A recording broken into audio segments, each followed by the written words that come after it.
Salut tout le monde, c'est Chris. Dans la vidéo d'aujourd'hui, nous allons parler de Mathieu Delormeau et de sa récente arrestation près de chez lui pour apparemment achat de coco, de stupéfiants, etc. Ça fait beaucoup parler sur les réseaux sociaux. Le Parisien a relayé cette information et plein d'autres chaînes d'informations. On va revenir sur quelques dires également de Mathieu Delormeau dans le passé qui sont ressortis dernièrement et qui nous prouvent aussi à quel point le monde de la télé peut être parfois très hypocrite. Donc écoutez, si vous êtes intéressé, continuez à regarder. Mais avant de commencer la vidéo, n'hésitez pas à vous abonner et activer la cloche de notification pour être toujours au rendez-vous. Ici, on parle de tout, actualité, people, story time, polémique, scandale, on parle vraiment de tout. Et si vous voulez davantage soutenir la chaîne, faire un don sur la page Tipeee qui se trouve en barre d'infos. Merci beaucoup. Bon, on va déjà rapidement revenir sur les faits. Ce lundi 1er juillet 2024, on a Mathieu Delormeau, cet ancien chroniqueur TPMP et d'autres émissions, ce quinquagénaire qui s'est fait prendre la main dans le sac en pleine transaction d'achat de farine, de petites, de stup, si vous voulez, de coco, enfin, appelez ça comme vous voulez. Il s'est fait prendre la main dans le sac vers chez lui, donc à Saint-Germain-des-Prés, dans le 6e arrondissement de Paris, où il a été ensuite amené à la 3e DPJ pour qu'il soit écouté tout l'après-midi et qu'on recueille en quelque sorte son témoignage. Alors bien évidemment, il va être entendu par les forces de l'ordre, il va être placé en détention provisoire le temps il va être relâché très rapidement, bien évidemment, mais on va avoir le temps d'aller faire une perquisition chez lui. Donc les forces de l'ordre vont se rendre à son domicile et ils vont retrouver, je cite, du GHB, de la MDMA, de la poudre blanche ainsi que du cannabis. C'est tout bonnement énorme. Genre le mec, c'est Crackland chez lui. C'était littéralement le pays du sucre, si vous voulez. Enfin, c'était vraiment tout ça chez lui. Moi j'ai vu GHB, j'ai dit ok, c'est très mal. MDMA encore pire. Enfin je me suis dit mais à quel moment tu as tout ça chez toi? Et le mec en fait il s'est fait toper devant chez lui parce qu'il attendait du coup un potentiel dealer. Il avait 300 € en liquide sur lui. Le dealer s'est fait arrêter et Mathieu Delormeau se fait arrêter au même moment. Apparemment le dealer avait quelques grammes sur lui. Mathieu Delormeau lui avait de l'argent liquide et tu fais ça devant chez toi. En plein jour. Genre, tu te dis que c'est une très bonne idée d'attendre un dealer devant chez toi, en plein jour, en pleine journée, dans Paris, alors que tu sois Mathieu Delormeau ou peu importe, enfin, au bout d'un moment, utilise ton cerveau un minimum, enfin, je sais pas, honnêtement, je sais pas, et c'est là où, personnellement, bon, moi je consomme en rien du tout, tout ça, là, même la petite fumette, les machins, tout ça, je ne consomme pas, mais je sais qu'il y a des gens qui sont tout bonnement accros, et qu'il y a des gens qui en sont dépendants pour X et Y raisons. Dernièrement, il y avait eu une interview d'un jeune homme qui parlait, de son addiction à tout ça, et qu'il s'était mis là-dedans pour un petit peu se sortir du quotidien, pour sortir de la peine qu'il pouvait vivre parce que l'un de ses proches, quelqu'un qu'il connaissait, avait un cancer, etc. Et que petit à petit, il est devenu addict et que ça lui permettait vraiment de penser à autre chose, d'aller dans un monde différent, etc. pour se sentir mieux. Et je trouve que cette interview, cette prise de parole était assez intéressante parce que on peut pointer du doigt les gens qui prennent des substances, etc. Mais je pense que c'est aussi intéressant des fois de se demander pourquoi. Vous voyez, je vous laisse écouter la petite interview, c'est très intéressant. 3 ans, donc au tout début de l'annonce du cancer. Quelques mois ont suivi, puis j'ai un ami qui m'a proposé la drogue du violeur, donc le GHB. Et j'en ai pris, c'était vraiment épanouissant pour moi, c'est la première fois que je prenais des produits. Et puis petit à petit, j'en ai pris de plus en plus souvent et j'ai enchaîné avec d'autres drogues de synthèse, des poudres. Alors, cette prise de drogue, dans un premier temps, m'a vraiment permis d'oublier le cancer qui rôdait autour de Michel. C'était un exutoire parce que j'étais assez stressé par cette annonce. Et du coup, mon exutoire sexuel était toujours là, mais agrémenté de ces drogues, ça me permettait d'oublier et de me lâcher, ce qui était de plus en plus difficile, parce que plus le cancer augmentait, plus mes doses augmentaient aussi pour pouvoir atteindre un niveau qui a eu un non-retour. Ouais. Lui ne prenait pas de drogue. Lui ne prenait surtout pas de drogue avec moi et il ne le savait pas. Je ne lui cachais pour pas lui rajouter du stress. D'ailleurs, je me mentais aussi à moi-même. Je prenais de la drogue, mais j'étais vraiment dans la phase de la découverte à ce moment-là. J'étais pas du tout dans le. C'est limite, c'était très naïf. C'était même pas de la drogue en fait. C'était que de l'amusement qui, voilà. Enfin, ça c'était vraiment dans les premiers temps. Dans un second temps, j'ai vraiment senti que ça allait mal et je lui ai tout avoué. Il était très triste d'avoir pris que j'avais pris de la drogue, pour ça, même si Michel était au courant, il me laissait faire. De toute façon, on avait d'autres tracas vraiment à ce moment-là, et jusqu'au moment où il est décédé. Moi, j'étais dans le déni total. Je pensais que c'était pas possible qu'il décède. À partir de ce moment-là, c'est là où vraiment tout a vraiment viré. À ce moment-là, la drogue n'était plus du tout des récréatives, est devenue une très noire et mes pratiques aussi j'ai vraiment sombré. J'imagine que les gens vont me dire c'est à cause du décès que j'ai vu tout noir. Non, non. Avec la drogue, on a ces phases noires parce que j'ai d'autres amis qui ont suivi là-dedans. Et en plus, donc après chaque montée de drogue, on a la descente qui est difficile. Alors on a le compte de Zoé Sagan, j'en ai déjà parlé dans le passé de ce compte Twitter, qui nous a partagé un screenshot d'une conversation, il me semble que c'est sur Instagram, et en fait cette personne dit à Zoé Sagan: je connais le dealer de Delormeau, il m'a dit que Thieu est addict de chez Addict aux drogues de synthèse afin de partouzer des jours durant, même pratique que Freaky Palmade en somme. Et je trouve que ce témoignage, alors je ne sais pas si c'est réel ou non, hein, il faut prendre tout ça avec des pincettes, il faut rester très hypothétique bien sûr, bah ça m'étonnerait pas. Surtout que quand tu connais les personnages, hein, quand tu vas à Palmade, etc., ça m'étonnerait pas qu'ils prennent tout ça vraiment pour avoir des relations intimes, durantes, extrêmement longues, etc. Et c'est très réputé. Et je vous jure, il y a des noms un jour qui vont sortir, des noms qui sont au courant, hein, dans la communauté gay, dans le Marais, etc. Tout le monde est au courant. Et encore une fois, même moi, je vais que très rarement dans le Marais, voire genre presque, allez, 10 fois dans l'année, grand max.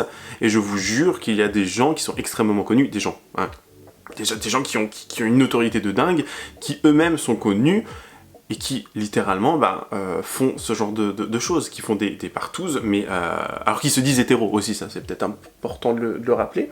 Mais du coup, j'ai envie de dire, je crois presque ce message. Personnellement, je le crois. Après, est-ce que c'est vrai ? Je n'en sais rien, c'est plus à la justice ça d'en débattre et de faire leur petite enquête, on est bien d'accord. Il y a un passage de l'émission TPMP, enfin plusieurs passages qui sont très souvent revenus sur Twitter et sur d'autres plateformes où on voit Mathieu Delormeau s'insurger du fait qu'on dise que certains chroniqueurs et certaines personnes prennent des substances, etc. Il est là en mode moi je connais personne dans la télé qui en prend, moi j'en prends pas, je fais pas ça, je fais pas ci. En fait le mec il était presque à blâmer tout le monde, le mec était presque à pointer du doigt et dire, pas incriminer mais vraiment à dire non moi je fais pas ça, arrêtez de m'accuser à tort et à travers je sais pas quoi.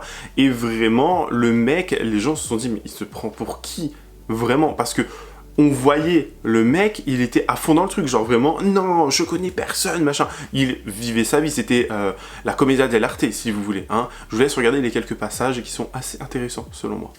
Mais arrêtez de dire que vous n'avez jamais vu personne prendre de la drogue dans ce milieu-là. Mais tu veux que je te mente et que je te dise non, mais le pas Kelly, mais là, il y a pas.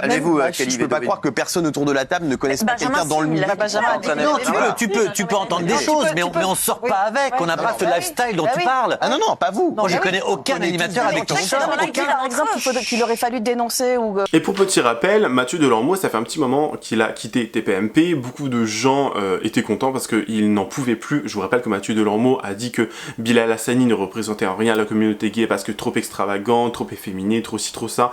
Pour les gens qui connaissent la communauté gay ou qui font partie de la communauté gay, LGBT, etc. et qui vont très souvent sur Grindr, nous avons le fameux masque for masque, donc masculin pour masculin. C'est-à-dire qu'il faut que tu sois c'est un homme viril, extrêmement bodybuildé si vous voulez, enfin vraiment le mec bonhomme, vous voyez le mec qui fait très hétéro, qui cherche un mec qui fait très hétéro aussi. Et ça c'est le truc le plus toxique au monde, c'est-à-dire que c'est ces premiers mecs là qui vont, dès que vous êtes un peu trop efféminé, dès que vous mettez un petit peu trop de fond de teint, de fossiles, de machin, que vous portez un sac à main ou des vêtements un petit peu trop codés féminins, ils vont vous insulter limite. Et les gens comme Mathieu Delormeau font littéralement partie de cette case-là pour moi. Le mec, le mec on peut pas appeler ce qui est de plus masculin au monde, on voit que c'est un petit peu le gigolo des plages, moi j'appelle ça comme ça, mais ce mec-là c'est vraiment, il a des casseroles depuis longtemps, il a pas arrêté de critiquer Bilal Hassani pour ses différences, notamment du fait qu'il soit très efféminé, qu'il mette des perruques, etc. Le mec, on se rappelle qu'il a critiqué Aya Nakamura. En fait, c'est le mec, littéralement, qui rejoint et qui englobe tout ce qui est toxique dans la communauté LGBT. C'est-à-dire il faut être blanc, il faut être masculin, imberbe, bodybuildé, avoir une grosse 1-1 comme ça, et c'est tout. Le reste après, ça ne rentre plus, ça n'est pas important, ça dégoûte, il ne veut pas, ça va pas avec ses codes, etc., etc. Pour ceux qui sont de la communauté LGBT, vous comprenez un peu mieux, je suppose, mais c'est vraiment un mec, pour moi, toxique. Et il était là en mode, dans une interview, je me rappelle, il était en train de dire, mais moi, vous savez, ça me fait de la peine et ça me touche que les gens, je leur manque et tout. Tu ne manques à personne. je tiens à te le dire, tu ne manques à personne. Voilà, c'est dit, tout simplement. Écoute, je vais te faire une confidence. J'ai été très touché parce que tu sais, OZAP a fait un grand sondage avec quel est votre chroniqueur préféré et j'ai gagné devant les gens de quotidien, j'ai gagné devant De Chavannes. Ça m'a tellement touché. Le Figaro a fait j'ai gagné. Mon petit talk qui était vendu 3 € est arrivé 4e talk et je me suis dit ça me touche parce que les gens m'aiment, mais en revanche, je pense que le métier ne m'aime pas beaucoup. Et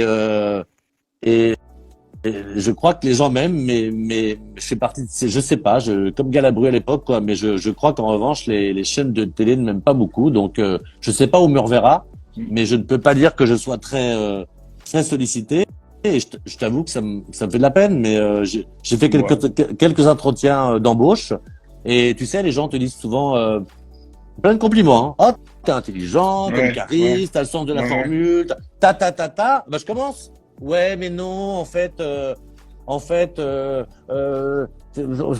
un peu un risque pour nous, t'es clivant. Voilà, c'est un peu. Je pense que homosexuel et un peu clivant, bah, c'est pas le plus facile de faire de la télévision. Et je suis sûr que tu vas revenir, Mathieu. À la télé ou ailleurs hein. Ah, ou ailleurs, mais je suis sûr que tu vas revenir. T'es trop talentueux. Non, parce que je vous rappelle que Mathieu Delormeau avait dit dans TPMP qu'il était content de montrer des films érotiques à son neveu de 7 ans. À quel moment dans ton cerveau tu te dis que c'est une bonne chose? À quel moment tu te dis oh oui, c'est un petit peu de la SVT en avance, un petit peu de la science, de la vie et de la nature, un petit peu en avance. Vous voyez, c'est vraiment genre... Le mec, il s'est pris pour je sais pas trop qui, il était là en train de nous parler, et genre vraiment sans aucune gêne, et j'ai trouvé ça tellement abject, mais vraiment abject. Genre tu es là, tu dis ouvertement que tu montres ce genre d'image à un gamin de 7 ans qui est ton neveu, et en plus de ça, t'en fais la promotion sur les plateaux télé. C'est très grave. Peut-être qu'il avait pris un petit peu de, vous voyez, en même temps, peut-être qu'il était plus forcément lui-même, peut-être qu'il était dans le monde du sucre, vous voyez, je ne sais pas trop. Le choc des images, je l'avais passé. Bah non, mais pour très honnête, j'avais mis sur un lien, mais j'avais vérifié quand même, un lien érotico un peu porno. Non mais c'est quoi? Vous avez été sur le site. Attendez. Vous avez été sur le site de Valérie Ménez? C'est son blog. C'est moche. Vous savez quoi? Non, et donc vous avez fait quoi? film érotique, j'avais choisi. Ah oui. Donc il n'y avait pas l'acte en lui-même, mais c'était un film érotique, donc il avait compris déjà, voilà comment ça se passait. Voilà, il avait quel âge? 7 ans. L'homosexuel, c'est pas quelqu'un qui a une perruque, des fossiles et qui met une robe. Passez-moi la photo, il met une robe. C'est peut-être aussi ça. Il est supposé nous représenter dans la première chaîne d'Europe. Première chaîne d'Europe, il est supposé nous représenter. Voilà. Est-ce que ce garçon représente les homosexuels? Non, Cyril. Je pense qu'il faut être tolérant envers tout le monde, bien. Je pense qu'on vit une époque compliquée. Je pense que c'est malvenu, surtout de ta part, de juger ça. Alors si c'est vaste, je demande pourquoi dans la caricature et qu'on n'a pas mis un homosexuel. On doit justement leur montrer l'exemple en étant solidaires les uns avec les autres. Tu sais quoi, Sylvie, quelqu'un qui est en province, voilà, qui ne sait pas très bien. J'habite au Mans. Mais peu importe, en province ou à Paris en banlieue, voilà, les parents sont avec les enfants, ils savent pas très bien ce que c'est qu'un homosexuel, papa c'est quoi, maman un homosexuel, et ben voilà, c'est pas grave, regardons ça avec les stars, un homosexuel, c'est ça. C'est un monsieur qui met une perruque, qui a des fossiles et qui s'habille avec une robe. Non, c'est pas ça un homosexuel. Je finirai avec ce dernier extrait qui est extrêmement pour moi important et révélateur aussi. Rappelez-vous, il y a quelques temps de cela, on avait eu Juan Branco qui était venu sur le plateau de TPMP et qui avait pointé du doigt et accusé certains chroniqueurs et peut-être même toute la tablée de TPMP de prendre des substances et quelques petits traits, si vous voulez. Ils ont nié, ils étaient choqués, ils étaient en mode ah nous, mais comment tu peux dire ça? Non, c'est impossible, nous, non, fais pas ça, nous, non, nous on est pur, on est le haut de la société ne fait pas ça, retourne là-bas toi vieux prolo. En gros, moi je l'ai vu comme ça un petit peu Enfin, j'ai vu l'extrait comme ça, honnêtement, hein, personnellement. Et Cyril Hanouna va être le premier à dire oh, mais non, personne fait ça ici, hein. Moi je t'aime bien mon biquet, hein, mais moi je fais pas ça ici, hein, mon biquet, hein, que des trucs comme ça. Enfin, ce mec, faudrait vraiment qu'il se fasse virer, j'en peux plus. Bref. Juan Branco avait une nouvelle fois raison, parce que ce qui s'est passé lundi, c'est révélateur. Après, beaucoup de gens consomment, beaucoup de gens prennent des substances, beaucoup de gens, voilà, ont besoin de s'échapper au quotidien. On se rappelle de l'interview que j'ai passée un peu plus tôt, mais beaucoup de gens ont ce besoin d'échapper à leur quotidien, ou parce qu'ils ont un mal-être, ou parce qu'ils ont une maladie, un machin, un truc. Ils ont besoin, on est bien d'accord, dans plusieurs pays du monde, le cannabis, c'est une plante médicinale, on est bien d'accord. Mais quand tu fais l'avocat du diable, quand tu es en train d'incriminer chaque personne, quand tu dis que tu ne fais pas ça, ça alors que tu es le premier à en prendre, et en plus que tu prends des drogues qui sont dites les drogues du V, hein, on va pas non plus rentrer dans enfin vous avez compris, le GHB, etc. Au bout d'un moment, pose-toi des questions. Vraiment, pose-toi des questions. Incroyable. Voilà. Alors, et je voulais vous demander, je voulais vous demander quand vous... Peut-être parce qu'ici on prend des rails de coke sans difficulté. Moi, j'en ai jamais touché. Moi, je touche jamais aux drogues dures. Ça c'est pas bien. Ça c'est pas bien. Ça c'est pas bien. Non mais s'il vous plaît, s'il vous plaît. Non mais attendez, il y a un moment il faut arrêter. Vous êtes en train de jouer avec mon intimité, vous comprenez pas quoi. De qui vous parlez? Vous allez encore du milieu de la télévision. Du milieu de la télévision. Non mais tu parles de moi. Mais pourquoi vous semblez visé? Non, pourquoi tu parles comme ça de rails de coke? Mais pourquoi vous sentez visé? Jamais personne n'a pris de la coke. Ah bon? Personne ne prend des drogues dures dans le monde de la télévision, dans le milieu? Mais bien sûr. En tout cas, c'est la fin de cette vidéo, j'espère qu'elle vous aura plu. N'hésitez pas à me dire ce que vous en avez pensé en commentaire. Donnez-moi votre avis le plus sincère tout en restant courtois et respectueux. Merci. N'hésitez pas également à vous abonner et activer la cloche de notification. Me lâcher votre meilleur pouce bleu, me rejoindre sur les différents réseaux sociaux, tout est en barre d'infos. Et sinon, je vous fais plein de gros bisous. Je vous dis à la prochaine. Prenez soin de vous. Bye guys.